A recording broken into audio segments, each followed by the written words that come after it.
শিলিগুড়িতে ভোট প্রচারে এসে শিলিগুড়ির বিধান মার্কেট ব্যবসায়ী সমিতির সঙ্গে বৈঠক করলেন এসজেডিএ চেয়ারম্যান সৌরভ চক্রবর্তী। জলপাইগুড়ি, আলিপুরদুয়ার ও কোচবিহারের ভোট প্রচার গতকালই শেষ হয়ে গিয়েছে। এই তিনটি কেন্দ্রে আগামীকাল শুক্রবার ভোট, তবে দার্জিলিং কেন্দ্রে ভোট আগামী 26শে এপ্রিল। তাই মুখ্যমন্ত্রীর নির্দেশে শিলিগুড়িতে ভোট প্রচারে এলেন এসজেডিএ চেয়ারম্যান সৌরভ চক্রবর্তী। এদিন তিনি শিলিগুড়ির বিধান মার্কেটে এসে ব্যবসায়ী সমিতির সদস্যদের সঙ্গে দেখা করেন, বৈঠক করে কথা বলেন তাদের সঙ্গে। এরপর তিনি জানান, আগামী দিনে বিধান মার্কেট সহ সংলগ্ন হংকং মার্কেট, সেট শ্রীলার মার্কেট সহ শিলিগুড়ির অন্যান্য বাজারগুলিতে গিয়েও প্রতিটি ব্যবসায়ীর সঙ্গে দেখা করে তৃণমূল প্রার্থী গোপাল লামার হয়ে ভোট প্রচার করবেন তিনি। তার সঙ্গে উপস্থিত থাকবেন প্রার্থী গোপাল লামা সহ শিলিগুড়ি পুর নিগমের মেয়র গৌতম দেব, ডেপুটি মেয়র রঞ্জন সরকার সহ অন্যান্য মেয়র পরিষদ ও কাউন্সিলররা। এছাড়াও উপস্থিত থাকবেন জেলা সভানেত্রী পাপিয়া ঘোষ ও তৃণমূল নেতৃত্বরা। এদিকে বিধান মার্কেটের ব্যবসায়ীদের দীর্ঘদিনের দাবি দোকানের মালিকানা। সেই দাবিতে এসজেডিএতে দরবার করার পাশাপাশি শিলিগুড়ি পুর নিগমের দ্বারস্থ হয়েছে ব্যবসায়ী সমিতি। সেই সঙ্গে দোকানের মালিকানার দাবিতে দীর্ঘদিন ধরে আন্দোলন করছেন ব্যবসায়ীরা। এর আগে ভোট প্রচারে এসে দার্জিলিং কেন্দ্রের বিজেপি প্রার্থী রাজু বিস্তা ব্যবসায়ীদের জানান, ইচ্ছে করেই এসজেডিএ ব্যবসায়ীদের দাবিতে সাড়া দিচ্ছে না।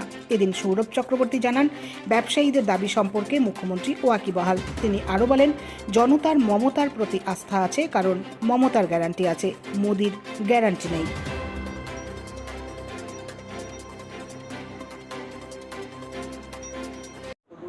বিধান মার্কেটের সমস্যা সমাধান করার জন্য আমরা অনেক দূর এগিয়েওছি। আমাদের বোর্ড মিটিংয়ে পাশ করে তারপরে আমাদের এখানে যে সার্ভে হওয়ার কথা ছিল সেগুলো কমপ্লিট হয়েছে।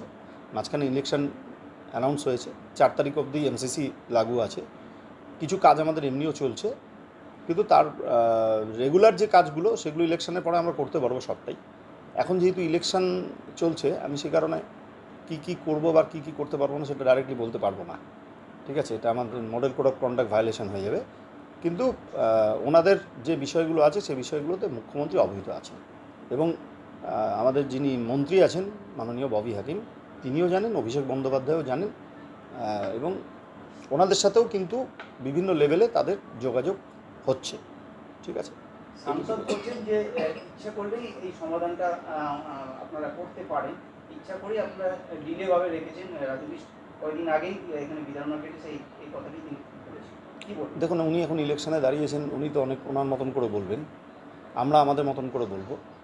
তবে আমাদের এখানকার যারা ব্যবসায়ী প্রতিনিধিরা আছেন তারা জানেন যে কতটা সিরিয়াসলি আমি চেষ্টা করছি, এবং সেই ক্ষেত্রে তারাই হচ্ছে সবচেয়ে বড় নির্ণায়ক। আমি বলবো আমার কথা, রাজু বিস্ত বলবে রাজু বিস্তের কথা, কিন্তু নির্ণয় তো করবে জনতা। তো জনতার মমতার প্রতি আস্থা আছে, কারণ মমতারই গ্যারান্টি আছে। ঠিক আছে, মোদির গ্যারান্টি নেই। আমরা এর আগে যা বলেছিলাম প্রতিশ্রুতি দিয়ে করেছি। তবে বিধান মার্কেটের সমস্যাটা অনেকটা কমপ্লিকেটেড। এটাকে একটা জায়গায় নিয়ে আসতে গেলে যে কাজগুলো করা দরকার সেই কাজগুলো অলরেডি আমরা শুরু করে দিই।